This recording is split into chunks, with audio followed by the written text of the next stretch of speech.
साल 2018। 11 साल का एक ऐसा बच्चा जो अकेला पड़ गया था। ऐसा नहीं था कि उसके पास दोस्त नहीं थे, उसके घर वाले नहीं थे, सब था उसके पास, पर सब रहते हुए भी वो खुद को अकेला पाता था। अकेला उन लोगों से जो उसके पास थे, अकेला उन बातों से जो वो हमेशा सुना करता था। और इसी अकेलेपन में उसने चीजों को समझना सीखा, अपनी कहानियों को बुनना सीखा और हर बार अकेले जूझते हुए भी उन परेशानियों से बाहर निकलना सीखा।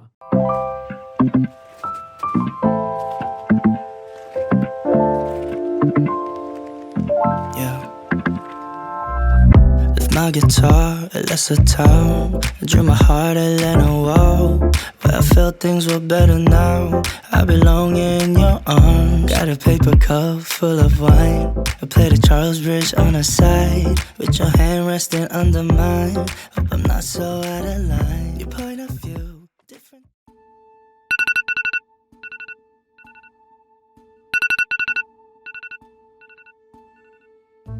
स्कूल के टाइम से ही I was not great in one thing. मुझे सब कुछ ट्राई करना होता था और सब करने की इस भूख के कारण मैं कुछ भी नहीं कर पाता था। मुझे हमेशा लगता था कि एम आई अ लूजर? क्या कुछ बना है मेरे लिए? क्या मैं ऐसा ही रह जाऊंगा? और इन सब ख्यालों ने, इन सब बातों ने और इसके साथ जुड़े उन जज्बातों ने मुझे परेशान कर दिया था। आई थॉट कि I am good at nothing, I am a failure, मैं कुछ भी नहीं कर सकता हूँ। पर तभी कुछ हुआ जिसने सब कुछ बदल दिया। तो आ जाओ, सुनाता हूं आपको अपनी ये कहानी, मेरी सुपानी।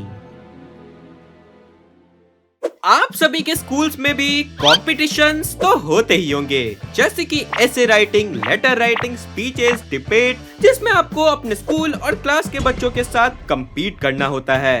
अब देखो, मेरे स्कूल में भी ऐसे कॉम्पिटिशन्स होते रहते थे एंड मैं इन सारे कॉम्पिटिशन में पार्टिसिपेट करते रहता था। पर द फैक्ट इज, मैं जीतता कभी नहीं था। I gave my best every time, but I failed each time. मुझे समझ नहीं आता था कि यार मैं किस चीज में अच्छा हूँ। बहुत उदास हो गया था मैं। उस समय मैं क्लास 6 में था and life was boring, everything seemed forced and there was no escape. जैसे मैंने बताया कि मेरे स्कूल में कॉम्पिटिशन्स होते रहते हैं एंड एक दिन हमारे स्कूल असेंबली में अनाउंस होता है कि हमारा स्कूल एक स्टोरी राइटिंग कॉम्पिटिशन ऑर्गेनाइज करने का सोच रहा है। देखो यार, हमारी असेंबली सुबह के 7 बजे होती थी। गर्मी का मौसम, आधे बच्चे तो नींद में ही रहते थे और जो उठे रहते थे वो आपस में मिलकर स्कूल की इनकम कैलकुलेट करते रहते थे। देख भाई देख, पर क्लास में 50 बच्चे और ऐसे 4 सेक्शन, तो एक स्टैंडर्ड में कुल मिला के 200 बच्चे। पढ़ाई होती है यहाँ पे 10वीं तक, सो टोटल 10 क्लास और 4 प्री स्कूल, तो 2800 बच्चे। और सबसे अगर ये 3000 भी फीस लेते हैं, ओ भाई साहब 84 लाख की इनकम एक महीने में। और अगर 40 लाख इनको चलाने में भी लग रहा है तो 44 लाख का प्रॉफिट। और 12 महीने के हिसाब से 5 करोड़ 28 लाख। भाई मैं बोलता हूँ स्कूल ही खोलते हैं अपन। यार मतलब यही कौन वो होता था? सबको लगता था कि school is a very profitable, no stress business. So हमारे असेंबली में बिल्कुल यही चलते रहता था। स्टेज पे क्या कुछ चल रहा है उससे हमें बिल्कुल फर्क नहीं पड़ता था। हम इधर ही अलग ख्याली पुलाव बनाते रहते थे। अब देखो, जो अनाउंसमेंट हुई थी स्टोरी राइटिंग कंपटीशन का, वो भी किसी ने भी ऐसे सुना ही नहीं। और फिर असेंबली खत्म होने के बाद सब अपने अपने क्लास निकल गए। अब देखो, जब हम क्लास में बैठे थे तो हमारे क्लास टीचर का पहला पीरियड होता था, उसे हम 0 पीरियड के नाम से बोलते थे। तो उसमें वो आते थे, अटेंडेंस वगैरह लेते थे, नॉर्मल बातचीत करते थे और किसी को बचाना रहता था बचाते थे, सीट पे बैठाते थे और निकल जाते थे। तो हुआ यही कि वो आते हैं, अटेंडेंस लेते हैं, हमसे बात करते हैं, हमारी सीट बदलते हैं, जिनको कूटना था उनको कूटते हैं एंड सीधे बोलते हैं कि बच्चों बताओ स्टोरी राइटिंग कंपटीशन में कौन कौन पार्टिसिपेट करना चाहता है। ये सुनते ही वी ऑल वर शॉक्ड कि हैं स्टोरी राइटिंग कंपटीशन, ये कब हुआ? एंड हमारे ब्लैंक फेस को देख के उन्होंने बोला कि इसीलिए बोलता हूँ असेंबली में सुन लिया करो। अभी अभी अनाउंसमेंट हुआ है कि स्टोरी राइटिंग कंपटीशन होने वाली है और तुम में से किसी ने सुना ही नहीं। अब देखो, आज शाम तक सब जाओ स्टोरीज प्रिपेयर कर लो, क्योंकि कल होने वाला है स्टोरी राइटिंग कंपटीशन। कल एक एक बच्चे को आना है, अपनी अपनी स्टोरी लिखनी है और सबमिट करनी है। और गलती से अगर कोई गायब हुआ तो मुझसे बुरा तो कोई होगा ही नहीं। और ये सुनते ही वी वर लाइक, हैं मतलब यार परमिशन तो ले लो कि यार पार्टिसिपेट करना है कि नहीं करना है। ऐसे सीधे मत्थे पे क्या डाल रहे हो कि करना ही पड़ेगा। अब कर भी क्या ही सकते हैं। And we were like okay okay sir, ठीक है, हो जाएगा। अब देखो यार, मैं घर आने के बाद सोच रहा था यार स्टोरी राइटिंग कंपटीशन, क्या कहानी लिख सकता हूँ मैं, क्या कर सकता हूँ। लाइक मेरे लिए it was a very first time experience. मैंने आज तक कभी स्टोरी राइटिंग की ही नहीं है। बट देन आई थॉट डर के आगे जीता है, लेट्स डू इट। एंड मैंने बोला लिखेंगे कहानी। अब मैं लिखने तो बैठ गया था, पर मुझे समझ नहीं आता क्या लिखूं। फिर उस टाइम पे मैंने एक मूवी देख रखी थी जिसके अंदर कुछ तो किडनैपिंग होती थी। एंड आई थॉट कि क्या मैं इसकी ही स्टोरी उठा के चेप दूं, किसी को क्या ही पता चलेगा। एंड मैंने वही किया, उस मूवी की पूरी प्लॉट ही लिख दी इसमें और अपने हिसाब से नाम बदल दिए कैरेक्टर्स के। अब ये सब करने के बाद जब मैं अगले दिन जाता हूँ फॉर द कंपटीशन, मैं मस्त जाता हूँ, मस्त ऐसे स्टोरी वोरी लिख रहा हूँ और सबमिट कर देता हूँ। मुझे बिल्कुल भी समझ नहीं आता है कि मैंने क्या लिखा है। एंड आई वाज लाइक ठीक है, जो हो गया है वो हो गया है। और ऐसे ही कुछ दिनों बाद सर ने बोला कि मैं सबके स्टोरी से जा रहा था एंड कुछ बच्चों ने काफी अच्छा लिखा है। एंड फिर सर ने बोला हट सुनना जरा। आई वाज लाइक कि हाँ सर, ये क्या लिखा है तूने? मैंने बोला स्टोरी लिखी है सर। कैसी स्टोरी लिखी है? मतलब कुछ तो क्या ही लिख दिया, मुझे बिल्कुल समझ नहीं आया। एंड आई वाज लाइक ये मेरा स्टाइल है सर। और ये बोल के मैं वहां पतली गली से निकल गया। अब देखो यार, उस कंपटीशन में तो मैं जीता नहीं, क्योंकि पता नहीं शायद सर ने वो मूवी नहीं देखी थी एंड उस मूवी का इंपॉर्टेंस सर को समझ नहीं आया। पर हाँ मतलब नहीं जीत पाया मैं। और मैंने बोला सर को कि सर आप बताओ मैं अपनी कहानी कैसे ठीक करूं। तो उनका एक ही जवाब था, पहले अपनी राइटिंग सही कर ले, मुझे आधा चीज समझ ही नहीं आ रहा तूने क्या लिख दिया। एंड आई वाज लाइक हाँ एक्सेप्टेबल, क्योंकि मेरी राइटिंग बहुत ही गंदी थी। पर यार कहानियों से मेरा नाता बस ये एक कहानी तक सीमित नहीं है। इसके बाद भी जब मैं क्लास 7 में था तो उस टाइम हमारे स्कूल में अनाउंसमेंट होता है कि होने वाला है एक स्टोरी टेलिंग कंपटीशन। ऐसे कंपटीशन होते रहते थे मेरे स्कूल में। एंड इस बार वो स्कूल लेवल कंपटीशन था, तो हर क्लास से एक एक बच्चा आने वाला था और अपनी अपनी कहानी सुनाने वाला था असेंबली के अंदर। और बेस्ट कहानी वाले को जीत देने वाले थे वो। सो आई वाज लाइक कि ओके, मैंने एक बार ट्राई किया एंड आई वाज इंटरेस्टेड बहुत ज्यादा कि एक बार तो कर ही सकते हैं। तो मैंने जोश जोश में टीचर को बोल दिया कि मैम मुझे करना है। और मेरे साथ भी 5-6 बच्चे और थे, उन्होंने बोला मैम मुझे करना है। तो मैम ने बोला कि ठीक है, सब एक एक कहानी प्रिपेयर करके लाओ, मुझे सुनाओ, बेस्ट लगा उसे भेज दूंगी आगे। अब इस बार मैं जाता हूँ एंड आई वाज लाइक पिछली बार वाली गलती तो नहीं करनी, मैं मूवी से उठा ही नहीं रहा हूँ प्लॉट। आई थॉट कुछ इंटरेस्टिंग सा सोचते हैं, क्योंकि यार सामने बच्चे ही बैठे रहेंगे और उनको कुछ मजा आ गया, उन्होंने तालियां कुछ बजा दी तो जीत तो मैं ही जाऊंगा। पर मैंने काफी सोचा और सोचने के बाद आई थॉट कि एक हॉन्टेड स्टोरी लिखते हैं। और फिर मैंने एक गोस्ट स्टोरी लिखी, मस्त उसमें एलिमेंट डाले and I was like it is the best piece I have ever written. मतलब वो मेरा पहला पीस भी था जो मैंने लिखा था। सो सी मैं वो करता हूँ एंड प्रिपेयर होकर टीचर के पास जाता हूँ, टीचर को कहानी सुनाता हूँ एकदम अतरंगी स्टाइल में। टीचर इंप्रेस हो जाती है कि वाह, इसके अंदर मुझे स्कोप दिख रहा है, आप मुंबई आ सकते हो। एंड आई वाज लाइक या।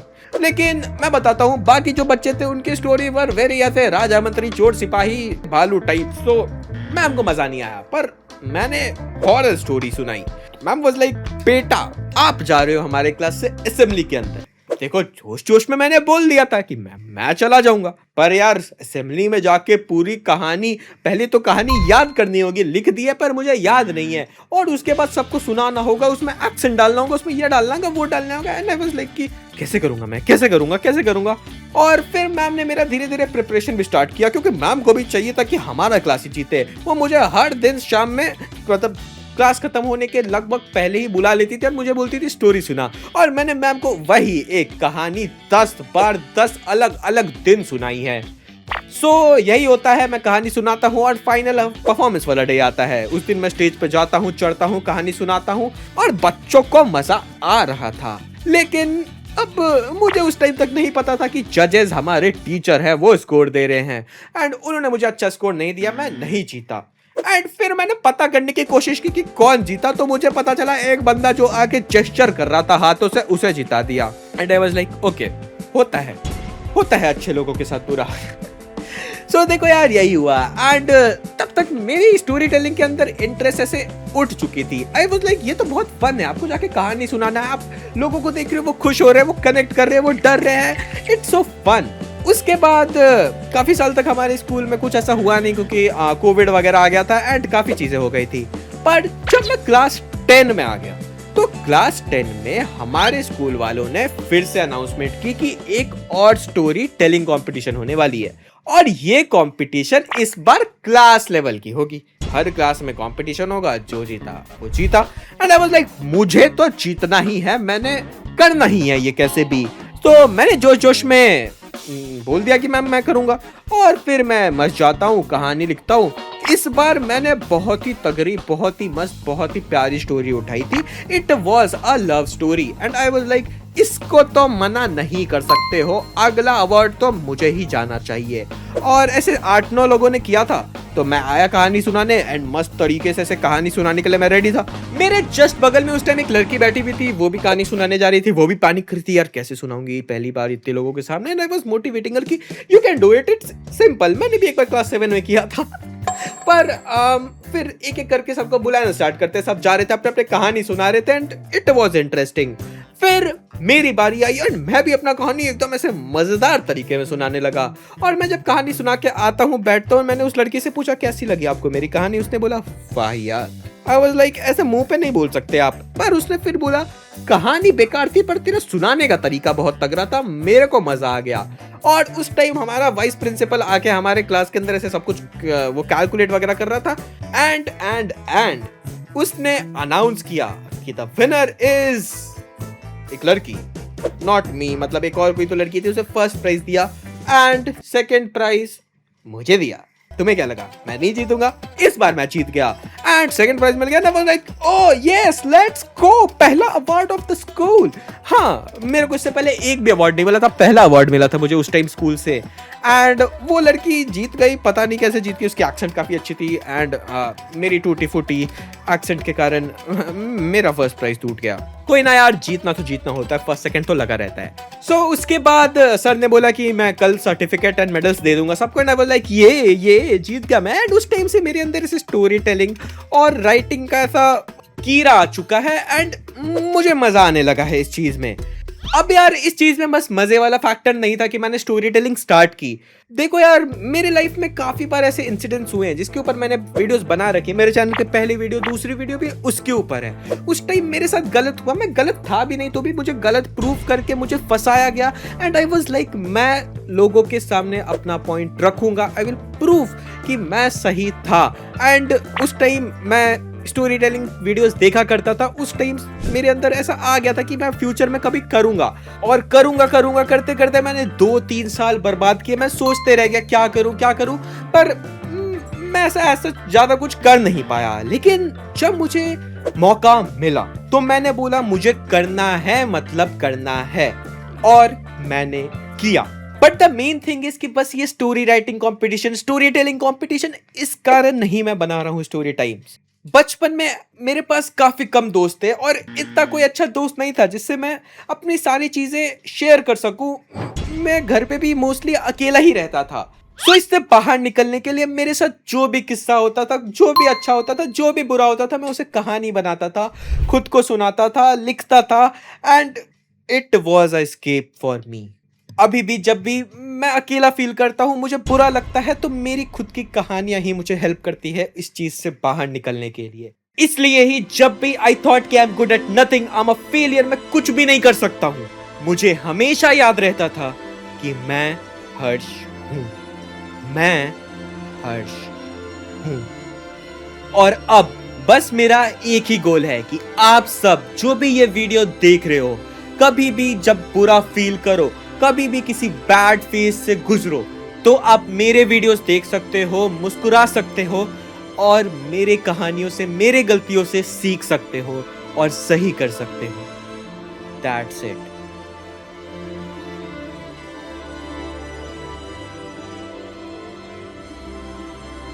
So, ladies and gentlemen, welcome to a new journey of me, a new journey of you, and a new journey of us. Let's smile, let's rock, and let's be the best.